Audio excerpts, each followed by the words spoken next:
കരച്ചിലിന് ശബ്ദമേ ഉള്ളൂ, കരച്ചിലിന് ഭാഷയില്ല. നമുക്കതറിയാം. കണ്ണുനീരിന് ഭാഷയില്ല, കരച്ചിലിന് ഭാഷയില്ല. പക്ഷെ കരച്ചിലിന് ശബ്ദമുണ്ട്, കണ്ണുനീരിന് ഭാഷയില്ല എന്നുള്ള കാര്യം നമുക്ക് എല്ലാവർക്കും അറിയാം. എന്നെ അത്ഭുതം എന്നറിയോ?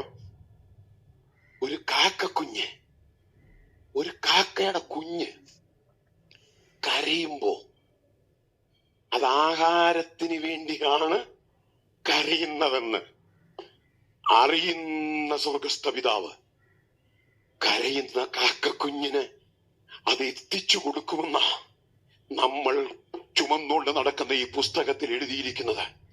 അങ്ങനെയാണ് ഞാൻ ചോദിക്കട്ടെ, ആ കാക്കക്കുഞ്ഞ് ഏത് കൂട്ടായ്മയിലെ മെമ്പറാ? ഏത് സഭയുടെ മെമ്പറാ? ആമേൻ. ഒരു കാക്കക്കുഞ്ഞ് കരയുമ്പോ അതിന്റെ ആവശ്യം എന്താണെന്ന് അറിഞ്ഞ് അത് നിർവഹിപ്പാൻ കരഞ്ചലിപ്പിക്കുന്ന ഒരു ദൈവത്തോടാണ് ഞാൻ പ്രാർത്ഥിക്കുന്നത് എന്ന ഉറപ്പ്, ആമേൻ, ഈ പകലിൽ നമ്മയൊക്കെ ഭരിക്കട്ടെ. ഞാൻ ആ ഭാഗത്തേക്ക്